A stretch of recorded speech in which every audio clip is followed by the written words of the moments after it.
Assalamualaikum warahmatullahi wabarakatuh. Perkenalkan, nama saya Arianto, mahasiswa Universitas Mercu Buana Menteng dengan NIM 432171200157. Di sini saya akan menjawab pertanyaan sejarah dan bisnis Enron Corporation.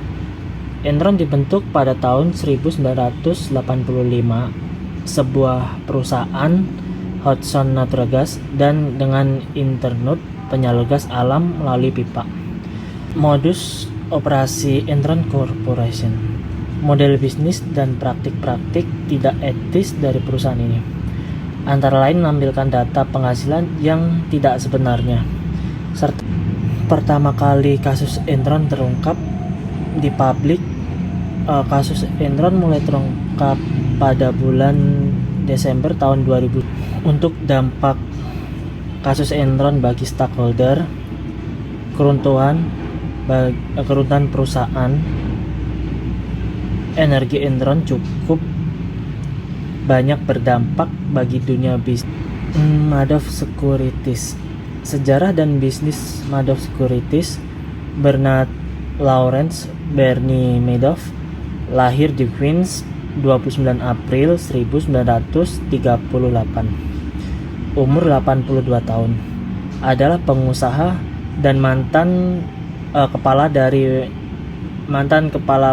Bursa Saham. Modus operasi Madoff Securities.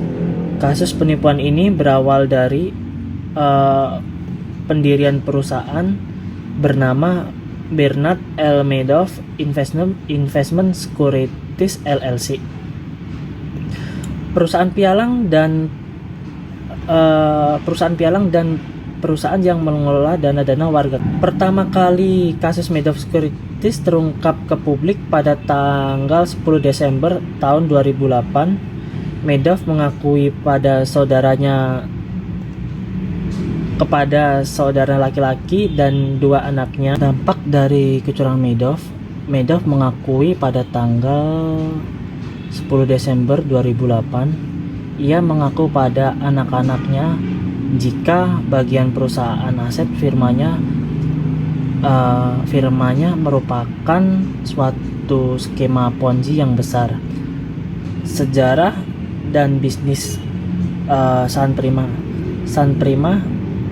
Nusantara Pembiayaan sering diangkat menjadi SNP, adalah perusahaan pembiayaan yang berdiri sejak tahun 2000. Sempat vakum selama 2 tahun dan kemudian Columbia Group mengambil alih kepemilikannya pada tahun 2002. Tetapi PT SNP baru beroperasi secara penuh pada tahun 2004. SNP terutama bergerak dalam bidang consumer finance yang disebut Prima Finance dan dealer utama 100% pembiayaan disupport oleh PT SNP adalah konsumen Columbia Retail. Produk yang dibiayai adalah semua kebutuhan rumah tangga seperti elektronik, furniture, handphone, komputer, dan motor roda 2. Selain produk tersebut, PT SNP melakukan pembiayaan untuk produk-produk produktif seperti traktor dan motor roda 3. Modus operasi San Prima. Adapun modus yang dilakukan pengurus SNP Finance adalah dengan mengajukan kredit modal kerja dan fasilitas kredit rekening koran ke Bank Panin dari bulan Mei 2016 hingga September 2017 senilai 425 miliar. SNP Finance mendapatkan utang dari Bank Panin dengan menjaminkan piutang konsumen dari penjualan rapot rumah oleh Kombulia secara kredit.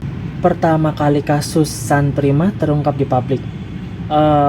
Pertama kali Deputi Pengawas Perbankan Romawi III Otoritas Jasa Keuangan atau yang disebut OJK, Slamet Edi Purnomo mengatakan kejanggalan di SNP Finance ini pertama kali ditemukan oleh OJK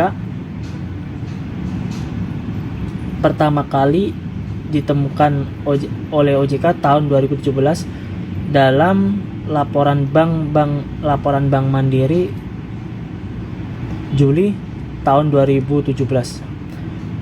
Pada tahun 2018, OJK melakukan evaluasi atas langkah-langkah yang dilaporkan oleh Bank Mandiri. Dari sana ditemukan ada tunggakan dalam jumlah yang sangat besar. Pengawas bank kemudian bertindak. OJK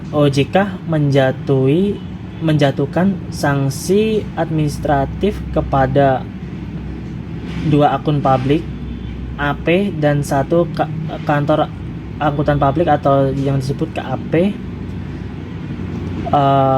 Pangkal soalnya AP Marlina dan AP Merliana Samsul serta KAP Satrio Bing Eni SBE dan rekan dinilai tidak memberikan opini yang sesuai dengan kondisi yang sebenar-benarnya dalam laporan keuangan tahunan audit milik PT San Prima Nusantara Pembiayaan. Sanksi yang diterima 2 AP dan 1 KAP itu berupa pembatalan pendaftaran terkait hasil pemeriksaan laporan keuangan SNP Finance, hasil pemeriksaan OJK mengindikasikan SNP Finance laporan keuangan yang tidak sesuai dengan kondisi keuangan yang sebenarnya secara signifikan sehingga menyebabkan kerugian banyak pihak termasuk perbankan. Sejarah dan bisnis Jiwasraya. PT Asuransi Jiwasraya adalah badan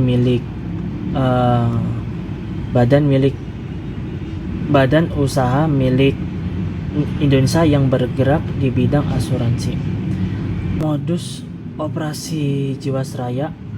Mantan auditor internal PT Asuransi Jiwasraya Persero membeberkan sejumlah modus operasi yang dilakukan tim pengelola investasi yang menjadi penyebab asuransi tertua di Republik Indonesia ini merugi hingga 13 triliun.